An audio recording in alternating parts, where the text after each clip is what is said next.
우리의 모든 삶은 하나님으로부터 심판을 받게 되어 있습니다.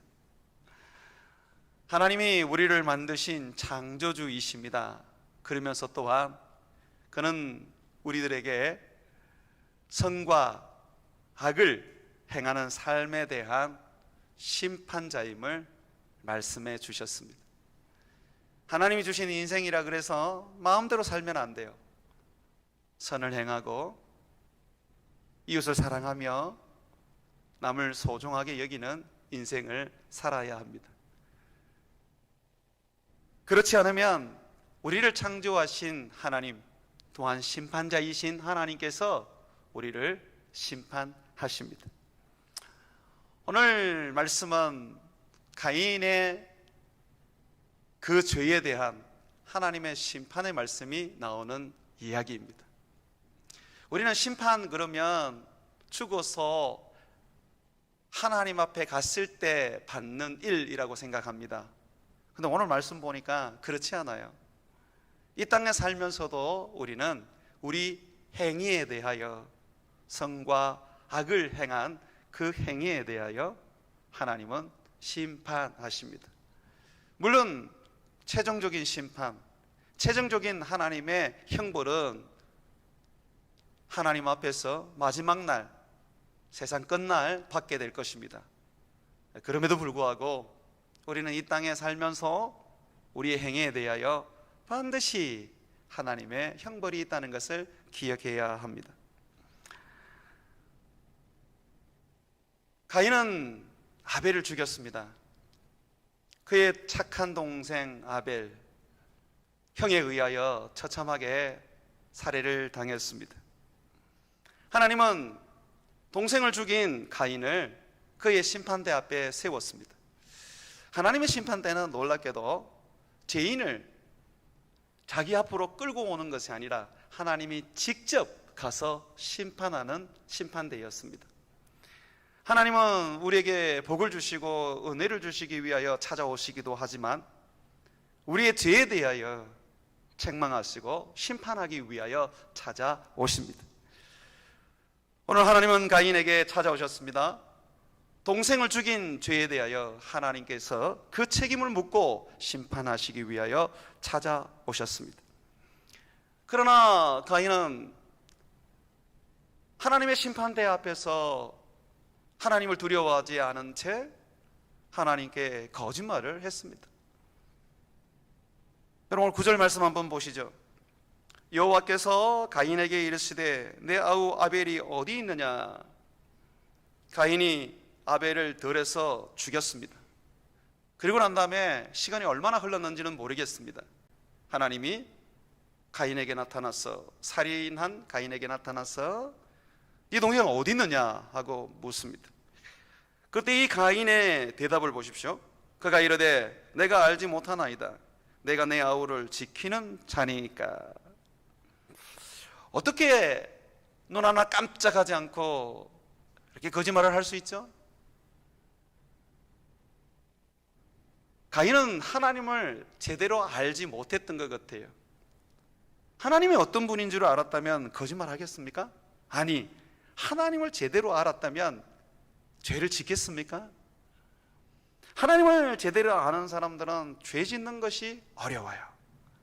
선을 행하는 것이 쉽습니다. 야곱의 아들 요셉이 이집트의 노예로 팔려가서 이집트의 총리 보디발 집에서 총무로 살아갈 때, 그때 요셉이 아주 건강한 청년이었고 또 외모가 얼마나 출중한지 그 여주인이 마음에 두었던 사람이었습니다. 이 야곱의 아들 이 요셉이 이 여주인이 동침하자고 여러 번 유혹을 합니다. 그런데 그럴 때마다 이 요셉이 이 여주인의 유혹에 넘어가지 않습니다. 그러면서 뭐라 그러냐면 내가 주인을 배신할 수 없습니다. 그리고 하는 말이 내가 어떻게 하나님 앞에 이 큰 죄를 짓겠습니까? 여러분 한번 생각해 보십시오. 여주인과 동침하여 음행의 죄를 짓는다라고 할 때 어찌 보면 이 남주인에 대한 배신이고 죄이지 않습니까? 그런데 요셉은 지금 뭐라 그럽니까? 남주인에게 죄를 짓는 것도 짓는 것이지만 내가 하나님 앞에서 어떻게 이 큰 죄를 짓겠습니까? 라고 말하고 있습니다. 하나님께 짓는 죄라고 말합니다. 내가 사람에게 거짓말을 할 수 있습니다. 내가 사람에게 사기를 쳐서 그 사람의 것을 빼앗는 강도짓을 할 수가 있습니다. 그렇다면 사람에게 진 죄잖아요. 그러나 요셉은 우리에게 말합니다. 그것은 사람에게 뿐만 아니라 하나님께 지은 죄라고 말합니다. 왜 그래요? 하나님의 말씀을 거역했기 때문에 그렇습니다. 하나님이 우리에게 가르치시죠. 사랑하라고, 내 이웃의 물건을 빼앗지 말라고, 아내를 탐내지 말라고, 거짓말하지 말라고 가르치죠. 그러니까 예수 믿는 우리들은 실질적으로 죄를 지으면 이중적으로 죄를 짓는 거예요. 사람에게 죄를 지을 뿐만 아니라 하나님께 죄를 짓게 되는 것이죠. 지금 가인은 동생을 살해했습니다. 동생에게 죄를 지은 것이죠. 그리고 또한 하나님께 죄를 지었습니다. 사랑하라는 하나님의 말씀을 거역하고 미워하여 죽이게 되었습니다. 거기에다가 또한 거짓말까지 하게 되죠. 아마 가인은 하나님이 심판자인 것을 몰랐던 것 같아요. 하나님이 심판자였다면 어떻게 죄를 지을 수가 있겠습니까? 내가 하는 모든 행동에 대해서 하나님께서 판단하시고 심판하실 것인데, 잘하면 상을 주시고 못하면 하나님께서 벌을 주실 것인데 어떻게 쉽게 죄를 지을 수가 있겠습니까? 우리는 하나님을 복 주시는 분이라고 믿습니다. 하나님 앞에 나오는 사람치고 100이면 100 다 하나님께서 자기에게 복을 주시기를 소망합니다. 왜냐하면 하나님은 정말 복 주시는 분이시니까요. 그런데 우리는 항상 동전의 앞면만 바라보듯이 복밖에 못 바라봅니다. 동전에는 뒷면이 있습니다. 복을 다른 말로 하면 상입니다. 그러면 그 뒷면에는 뭐겠습니까? 벌이라는 거죠. 잘하면 상을 받고 못하면 벌을 받는다는 것이죠. 이것을 항상 우리 가슴에 새기고 있어야 하는 겁니다. 이것이 없을 때는 결국 하나님 앞에 살아가는 하나님의 사람 그리스도인들이 죄를 짓게 됩니다. 가인은 또한 하나님이 모든 것을 알지 못하는 분이라고 여겼던 것 같습니다. 아무도 없는 곳, 한적한 곳에 자기 동생 아벨을 데리고 나가서 아무도 모르게 그냥 죽여버렸습니다. 하나님도 모를 거라고 생각했던 것이죠. 참으로 어리석은 가인입니다. 우리의 죄를 보면 드러내놓고 짓지는 잘 않습니다. 특별히 그리스도인 우리는 사람들이 있는 곳이나 또는 사람들이 보는 곳에서 죄를 잘 짓지 않습니다. 엄밀한 중에 죄를 많이 짓지요. 사람이 보지 않으면 하나님도 못 본다고 생각하는 참 어리석은 생각 때문에 그렇습니다. 그런데 하나님은 모든 것을 다 아십니다. 성경은 하나님을 무소부재하신 분이라고 그래요. 이게 무슨 말이냐면 안 계시는 데가 없어요. 왜냐하면 영이시기 때문에 그렇습니다. 여러분 이 자리에 하나님 계신 거 믿습니까? 여러분의 집에도 하나님이 계십니다. 여러분의 직장에도 하나님이 계십니다. 엄밀한 곳은 없습니다. 존재하는 모든 공간 속에 하나님은 거하십니다. 그렇기 때문에 우리는 하나님이 모든 것을 보시고 하나님께서 모든 것을 알고 계시는 분임을 분명하게 인정해야 하는 것입니다.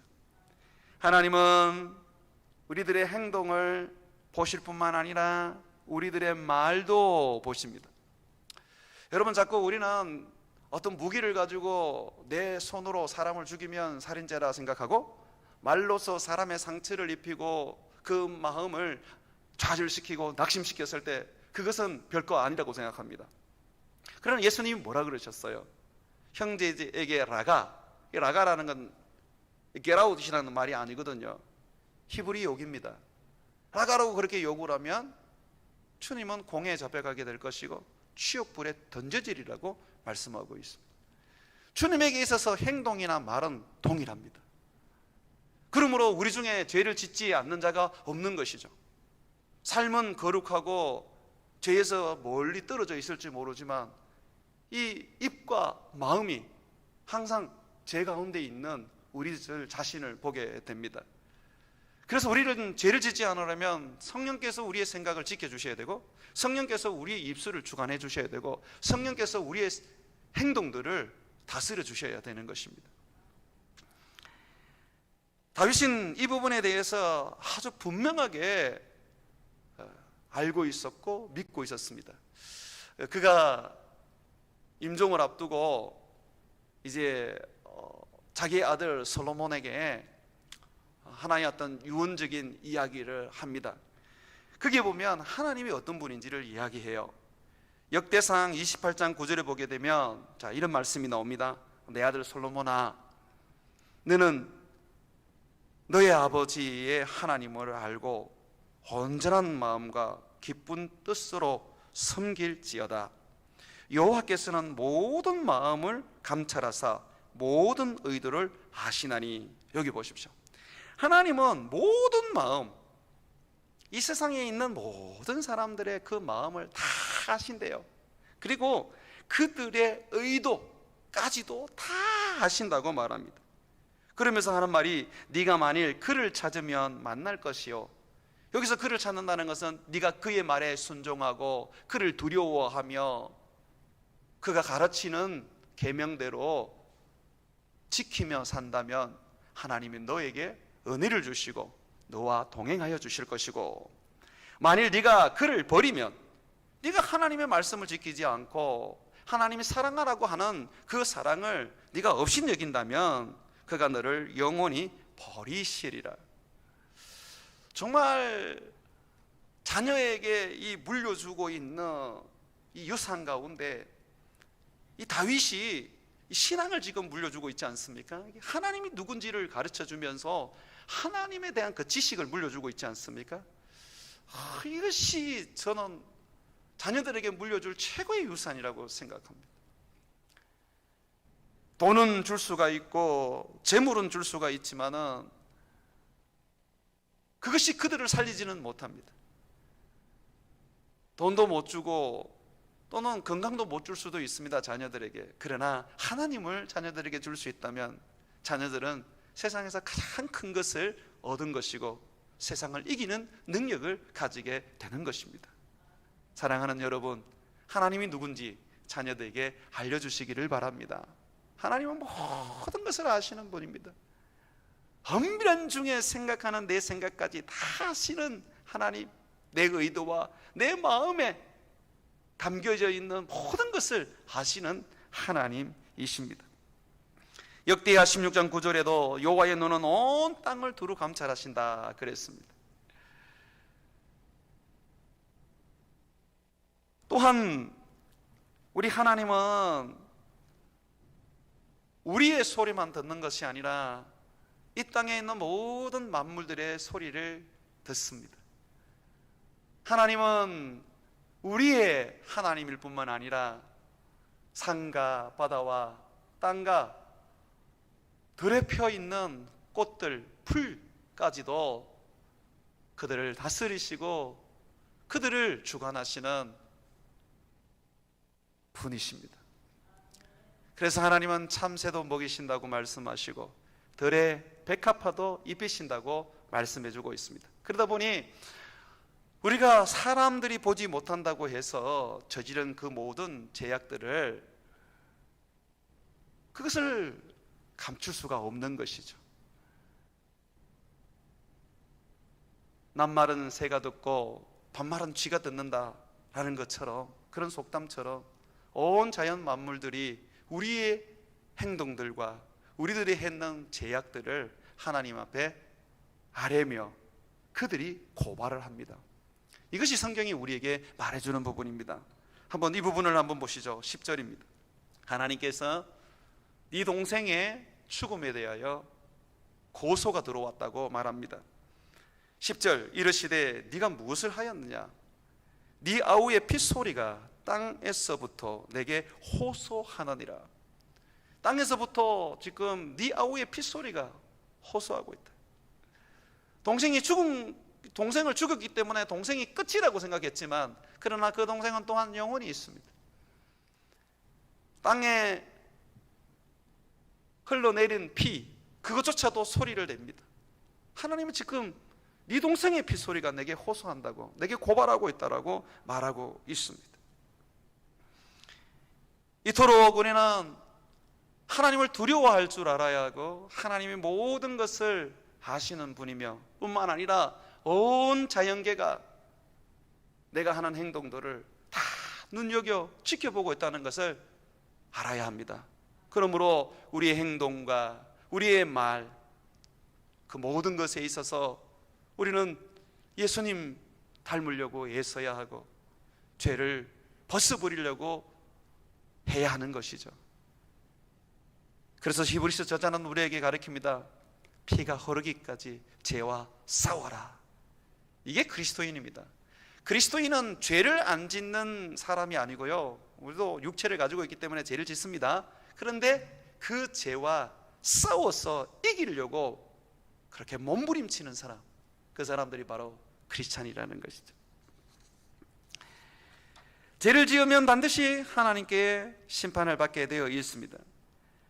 자, 11절 한번 보시죠. 보시면 하나님께서 심판하십니다. 어떻게 심판하십니까? 11절에 보니까 땅이 그 입을 벌려 내 손에서부터 내 아우의 피를 받았은즉 네가 땅에서 저주를 받으리니, 땅에서부터 저주를 받을 것이라고 말합니다.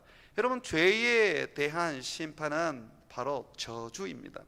어떤 저주를 받습니까? 12절에 네가 밭을 갈아도 땅이 다시는 그 효력을 내게 주지 아니할 것이요. 여러분, 가인은 어떤 삶을 살았습니까? 농부였습니다. 땅에 농사를 통해서 그 열매로 하나님께 예배를 드리고자 했던 사람 아니었습니까? 농사꾼이었습니다. 그런데 그의 생업의 근본이었던 땅이 더 이상 어떤 효력도, 다시 말해서 열매도 맺지 않게 한답니다.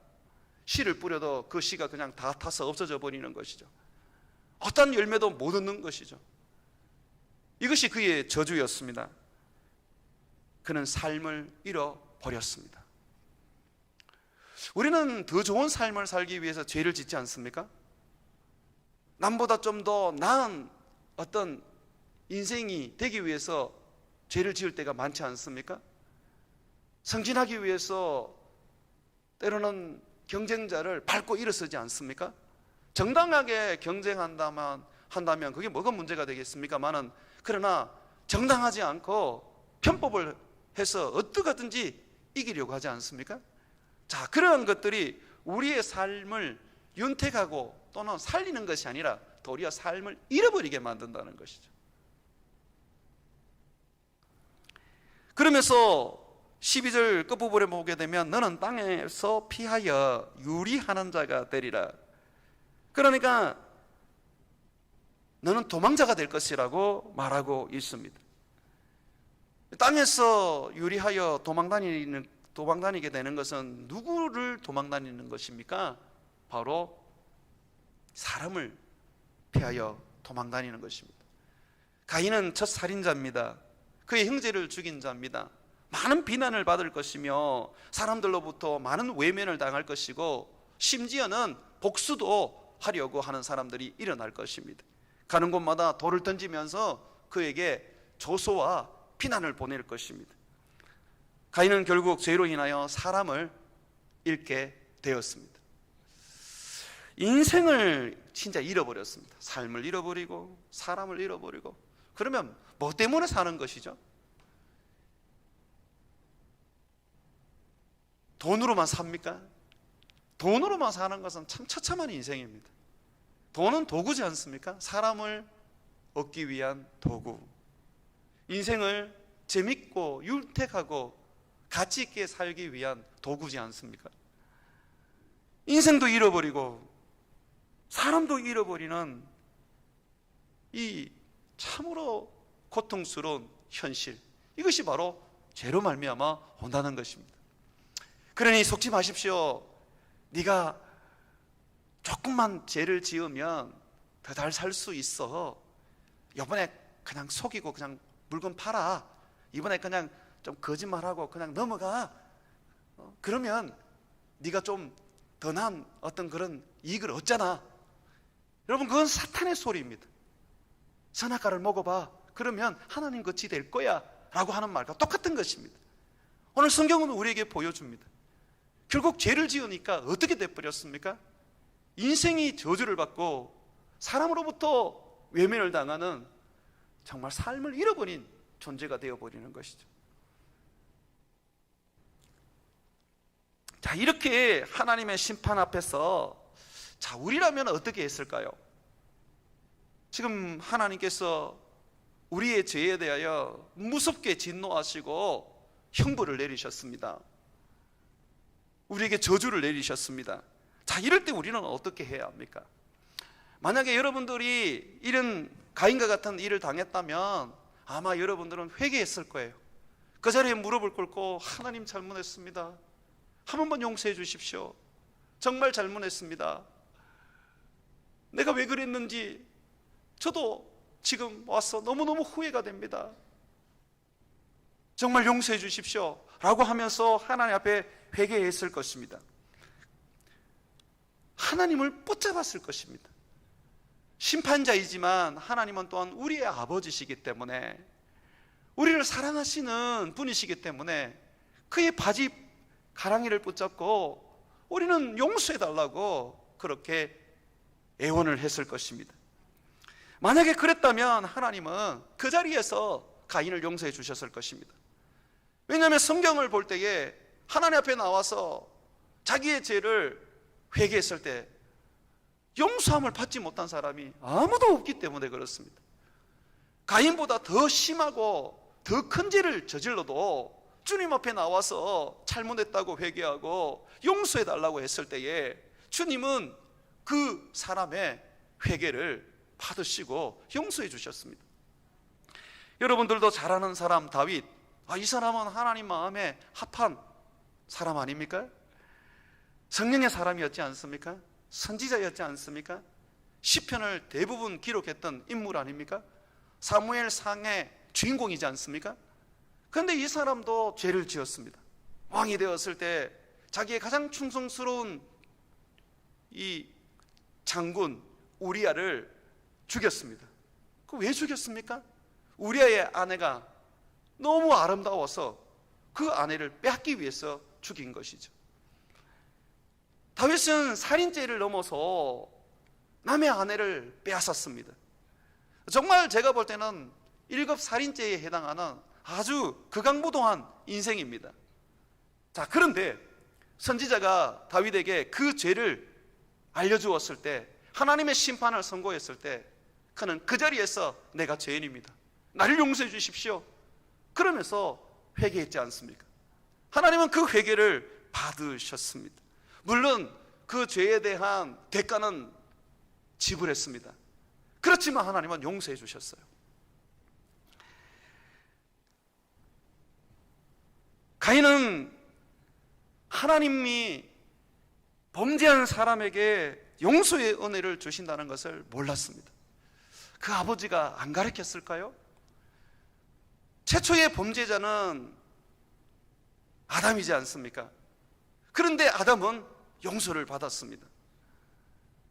그렇다면 아담은 분명히 자녀들에게 죄에 대하여 용서받는 법을 가르쳐 주었을 것입니다.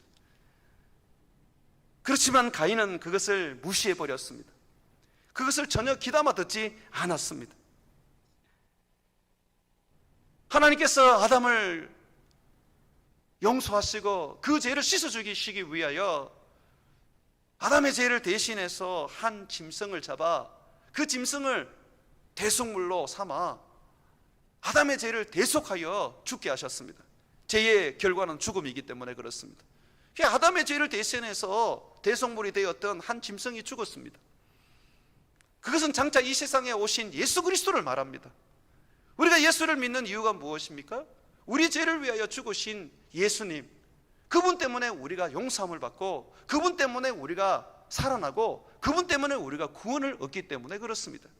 예수님의 죽으심으로 말미암아 내가 생명을 얻고, 예수님께서 우리를 위하여 저주를 받으심으로 말미암아 우리는 축복을 얻게 되는 것이죠.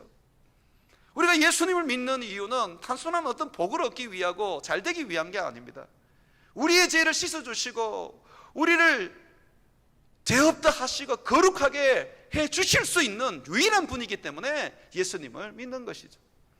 아담은 처음부터 하나님께 예수 그리스도를 힘입어 죄 용서함을 받는 것을 배웠습니다. 그런데 가인은 그렇게 하지 않는 거예요. 우리가 예수님을 붙잡는 이유가 무엇입니까? 죄인이기 때문에 그렇지 않습니까? 허물이 많기 때문에 그렇지 않습니까? 연약함이 많기 때문에 그렇지 않습니까? 날마다 하나님의 보좌 앞에 나가지만 내 모습으로 하나님 앞에 설 수가 없기 때문에 그리스도인이라는 이름을 가졌지만 날마다의 삶 속에 하나님 앞에 설 때에 더러움과 그리고 부패함이 많기 때문에 우리 힘으로는 하나님 앞에 나갈 수 없는 거예요. 그래서 예수의 피를 힘입어 하나님께 나가는 거 아닙니까? 우리는 예수님을 붙잡고 날마다 하나님 앞에 나가는 이유가 바로 그거지 않습니까? 근데 가인은 그렇게 하지 않는 거예요. 왜 그랬을까요? 성경에는 그 부분에 대하여 분명하게 보여주고 있습니다. 13절, 14절 말씀 한번 보십시오. 가인이 여호와께 아뢰되 내 재벌이 치기가 너무 무거우니이다. 주께서 오늘 이 지면에서 나를 쫓아내시온즉 내가 주의 낯을 배웁지 못하리니 내가 땅에서 피하며 유린하는 자가 될지라 무릇 나를 만나는 자마다 나를 죽이겠나이다. 여기 보면 가인은 뭐라고 지금 말하고 있느냐면 하나님이 지금 나를 쫓아내신다라고 말하고 있습니다. 하나님의 얼굴을 다시는 보지 못하게 하나님이 만드신다, 그렇게 이야기하고 있습니다. 정말 하나님이 그렇게 하셨습니까? 아니잖아요. 11절과 12절에 보게 되면 하나님이 뭐라 그러셨습니까? 네가 땅으로부터 저주를 받는다 그랬고 땅에서 피하여 유린하다고 말했습니다. 하나님께서는 결코 그렇게 말하신 적이 없습니다. 그런데 이 지금 가인이 오해를 하는 거예요. 내가 죄를 지으면 하나님이 무조건 나를 버린다고 생각하는 거예요. 물론 징계를 받습니다. 징계가 하나님이 나를 버리는 게 아니에요. 히브리서 12장에 보게 되면 하나님은 사랑하는 자에게 징계를 하신다 그랬어요. 여러분 죄를 지었는데 하나님으로부터 징계를 받으셨다면 여러분 사랑받고 있는 하나님의 자녀라는 것을 뜻하는 것입니다. 만약에 죄를 지었는데 아무런 일은 일어나지 않고 하나님의 벌도 일어나지 않는다면 여러분은 정말 하나님께 버림받은 사람입니다. 죄를 지으면 반드시 마음이 괴로워야 되고 하나님이 채찍질을 하셔야 됩니다. 그것이 자녀의 삶입니다. 그런데 하나님이 지금 징계하시고 채찍질하는 것을 하나님이 나를 버렸다고 생각하는 거죠. 우리가 아이들을 키우면서 잘못하면 종아리를 때리기도 합니다. 때로는 벌을 주기도 합니다. 그거는 아이가 바르게 자라게 하려는 하나의 훈육입니다. 그런데 아이가 생각하기를 부모가 자기를 때리니까, 죄를 지었을 때 때리니까 아, 내가 죄를 지어서 부모가 나를 버리는구나 하고 부모를 떠나서 도망가 버린다면 이것처럼 정말 어리석고 바보스러운 일이 없는 것이죠. 지금 가인이 그렇단 말이죠. 하나님 앞에 나와서 회개하고 아벨이 보여준 것처럼 속죄물로 하나님 앞에 자기의 죄를 하나님 앞에 속죄하면서 용서를 구해야 하는 것입니다. 사랑하는 여러분, 여러분은 어떻습니까? 죄를 지으면 하나님이 여러분을 버리십니까? 여러분이 죄를 지었는데 그 죄에 대하여 하나님이 회개하라 그러시고 그 죄에서 돌이키라고 말하는데 그 말을 듣지 않고 완악하게 하나님을 떠나 그렇게 살아버린다면 그것이 바로 우리가 하나님께 받는 정말 처참한 그런 것입니다. 죄를 우리는 지을 수 있습니다. 우리가 죄를 지었을 때는 그게 어떤 죄이든 간에 정말 세상에서 가장 무서운 죄를 내가 지었다 할지라도 하나님은 그 죄를 용서하실 수 있는 그런 능력의 구원의 길을 우리에게 베풀어 주셨습니다. 그것이 바로 하나님의 아들 예수 그리스도의 십자가의 죽으심 아닙니까? 하나님이 우리를 살리려고 그 아들을 우리에게 속죄물로 주셨습니다. 그렇다면 그 아들 앞에서 그 죄가 덮어지지 않는 게 뭐가 있단 말입니까? 그 죄가 씻어지지 않는 게 뭐가 있단 말입니까? 그렇기 때문에 우리는 하나님 앞에 나갈 때에 우리는 예수 그리스도를 붙잡고 나가는 것입니다. 그러면 모든 죄가 씻음을 받고 사하여지는 것이죠. 하나님이 나를 책망하시고 나를 때릴 때 하나님이 나를 미워하신다, 내가 죄를 지었기 때문에 하나님 나를 버리셨다라고 생각하시면 안 돼요. 절대로 그렇게 생각하시면 안 돼요. 아, 하나님이 지금 나에게 돌아오라고 말씀하시는구나.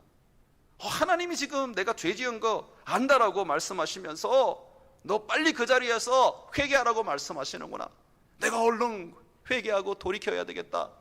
그렇게 예수 그리스도의 보혈을 붙잡고 하나님, 내가 주님 앞에 나왔습니다, 용서해 주십시오 라고 그렇게 진심으로 하나님 앞에 회개하면 하나님은 미쁘시고 의로우사 우리를 죄에서 건져주시고 용서하시고 흰 눈보다 더 희게 씻어주십니다. 여러분 믿으십니까? 예수 그리스도의 그 죽으심보다, 그의 흘리신 보혈보다 더 크고 더 놀라운 능력이 어디 있습니까? 없습니다. 하나님의 사랑이 어디에 나타났습니까? 예수님이 죽으신 십자가에 나타났지 않습니까? 아들을 주신 것은 너희가 어떤 죄를 짓더라도 내가 다 용서해 줄 수 있다는 그런 하나님의 메시지 아닙니까? 사랑하는 여러분, 혹 여러분들이 어떤 일로 인해서 하나님을 떠날 수도 있을 것입니다. 그때 여러분들이 죽음의 문턱에 만약에 서게 되거든, 그것이 마지막 기회인 줄 알고 그 자리에서 무릎을 꿇고 예수 그리스도의 이름을 부르며 나를 용서해 달라고 간구하십시오. 그것이 어느 자리든 간에 임종의 그 자리라도 주님이 여러분을 건져주실 것입니다. 예수님이 십자가에 못 박히실 때에 두 강도가 함께 못 박혀 죽었습니다. 그런데 한 강도는 주님 앞에 자기를 돌아봐 달라고, 자기를 구원해 달라고 부탁을 드렸습니다. 주님은 그 죽음의 자리에서 바로 말씀하셨습니다. 네가 나와 함께 낙원에 있을 것이다. 예수 그리스도의 보혈은 우리가 살아왔던 모든 삶 속에 어떤 죄와 허물이 있어도 다 씻음을 받게 되는 것입니다. 이때까지 여러분들이 신앙생활 잘 해오셨습니까? 예수님 붙잡고 살아오셨습니까? 그러면 끝까지 예수님 붙잡고 가십시오. 이때까지 잘 하셨는데 나중에 어느 한순간에 여러분들이 예수 그리스도의 보혈을 놓치게 된다면 여러분의 구원을 보장할 수 없습니다. 처음 믿었던 그 믿음을 끝까지 찾고 가는 것이 바로 구원입니다. 처음 믿었던 거 나중까지 보장해 주는 거 아닙니다. 그래서 성경은 우리에게 말합니다. 처음 된 자가 나중되고 나중된 자가 먼저 된다. 모태신앙으로 어찌 보면 정말 태어나면서부터 축복받은 자가 되어 이 땅에서 여러분들이 믿음 생활해 오신 분이 많습니다. 그런데 나중 되어서 주님을 떠나게 됩니다.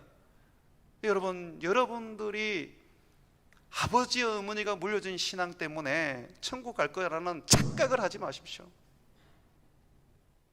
도리어 예수님이 십자가에 못 박힐 때에 한 강도가 그 죽음 앞에서 주님 나를 구원해 주십시오라고 했던 그 사람이 바로 구원에 이르게 되는 것입니다.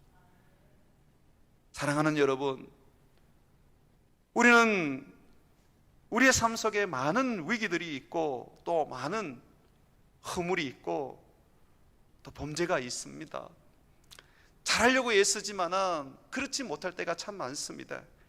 자, 그럴 때마다 다시 주님을 붙잡으십시오. 특히 죄를 지을 때 다시 주님을 붙잡으십시오. 그러면 우리 주님은 우리를 구원해 주시고 우리를 다시 새롭게 하사 자기의 자녀로서 정결케 하여 주십니다. 이 가인은 결국 그렇게 못했습니다. 한번 보십시오. 다시 14절에 가인이 이렇게 오해를 하고 있죠. 주께서 오늘 이 지면에서 나를 쫓아내시온즉, 하나님이 쫓아내신단 말 안 했습니다. 그런데도 하나님이 자기를 쫓아낼 거라고 말합니다.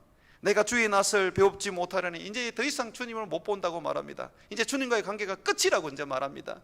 그러면서 그는 땅에서 피하여 유린하는 자가 되다가 나중에 어떤 사람들에 의해서 죽게 될 것이라고 말합니다.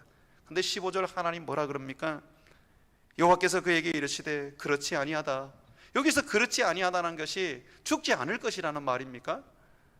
아닙니다. 이것은 14절에 있는 모든 말을 다 포함하는 것입니다. 내가 주의 얼굴을 뵙지 못하고 나는 땅에서 쫓겨날 것입니다. 나는 주님을 다시는 못 만나고 주님을 쫓겨날 것입니다. 주님 말씀하는 겁니다. 아니다, 그렇지 않다. 사람들이 나를 만나면 나를 죽이려고 할 것입니다. 아니다, 그렇지 않다.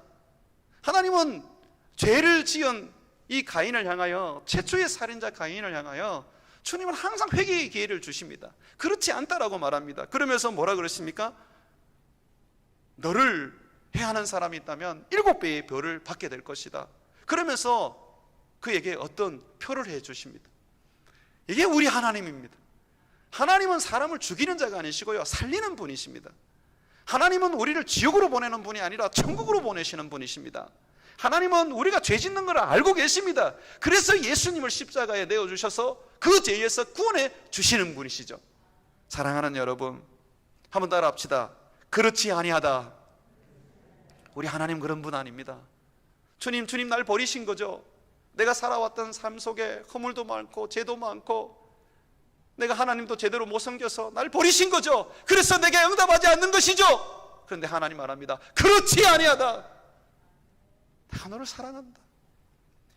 네가 지금 내게 나오지 않기 때문에 예수를 부여잡고 네 죄를 벗어버리고 네가 새 사람을 입지 않기 때문에 네가 내 은혜를 입지 못하는 것이다. 나는 지금도 여전히 너를 향하여 안타까운 마음과 내 흐르는 눈물로 너를 기다리고 있으며 네가 돌아오기를 바라보고 있다라고 말씀하십니다. 하나님은 가인이 돌아오기를 원했습니다. 그러나 16절 17절에 보게 되면 가인은 결국 처음으로 성을 쌓고 이 땅에 자기의 삶을 두고 자기의 삶을 거기에 던져버립니다. 결코 하나님께로 돌아가지 않습니다. 믿음의 사람들은 그렇게 하지 않습니다. 믿음의 사람들은 이 땅에 마음을 두지 않습니다. 하나님께 마음을 둡니다. 그래서 땅에 성을 쌓는 것이 아니라 하늘의 성을 쌓는 거죠. 우리 마지막 한 절 읽고 오늘 말씀을 마치려고 그럽니다. 히브리서 11장 9절과 10절을 한번 보십시오. 이 땅에 살았던 믿음의 사람 아브라함은 어떻게 살았는지 한번 보겠습니다. 히브리서 11장 9절과 10절입니다. 다 같이 한번 읽어보겠습니다. 자, 히브리서 11장 9절과 10절입니다. 시작. 믿음으로 그가 이방의 땅에 있은 것 같이 약속의 땅에 거류하여 동일한 약속을 유업으로 함께 받은 이삭과 야곱과 더불어 장막에 가하였으니 이는 그가 하나님의 계획하시고 지으실 터가 있는 성을 바랐었습니다. 큰 부자였던 아브라함과 그의 아들 그리고 그의 손자들은 가나안 땅에 살면서 남들처럼 성을 짓고 살지 않았습니다. 왜 그랬습니까? 그들은 하늘의 성을 바라보고 하늘에 있는 예루살렘 성을 사모하면서 이 땅에서 그저 텐트 생활을 해왔습니다. 우리의 믿음의 사람들은 바로 이 땅에 마음을 두는 게 아닙니다. 집을 구입해서 살아도 거기에 마음을 두는 게 아닙니다. 우리는 하늘에 마음을 두는 자들이죠. 그러므로 여러분들이 죄를 짓고 또 하나님으로부터 떠나게 되었을 때 하나님께서 여러분을 책망하시고 벌을 주시거든 즉시로 예수를 힘입어 마음을 돌이켜 하늘의 성을 쌓는, 땅이 아니라 하늘의 성을 쌓는 저와 여러분 되시기를 주의 이름으로 축원을 드립니다.